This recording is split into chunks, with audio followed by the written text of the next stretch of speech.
सुधीर मुनगंटीवार आहे. सर, काय सांगाल की आज मोठ्या संख्येनं जे आहेत भाजपचे अनेक नेते जे आहेत या मोर्चाचं नेतृत्व करतात? हा हुंकार आहे स्त्री शक्तीचा. रामायणामध्ये मा सीतेचा जेव्हा सन्मानाचा विषय आला तेव्हा वानर सुद्धा रावणाला पराभूत करण्यासाठी आले. रामायण घडलं. महाभारतात जेव्हा मा द्रौपदीचा विषय आला तेव्हा महाभारत घडलं. आता महिलांच्या सन्मानासाठी 33% आरक्षणाचा विषय आहे.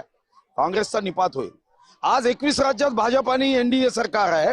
हे 3 राज्यात आणि अशा पद्धतीने यांचं जर राजकारण राहिलं तर फार फार वर्षापूर्वी काँग्रेस नावाचा राजकीय पक्ष होता असं म्हणावं लागेल. पण मग विरोधक असाही प्रश्न विचारत आहेत की जेव्हा डिलिमिटेशन असेल तेव्हाच आरक्षण देऊ, पण आहे त्या जागांवरती आरक्षण देणार नाही, अशी का भाजपची भूमिका आहे? मला लक्षात येत नाही किती जीबीचा मेंदू आहे. आपण 1952 मध्ये ज्या जागा होत्या त्या लोकसंख्या वाढीनुसार 1971 मध्ये वाढवल्यात ना. आणि तुम्हाला काय त्रास आहे? महिलांना 33% आरक्षणासाठी जागा वाढवल्यात, त्रास काय आहे? अरे प्रतिनिधित्व योग्य होईल ना.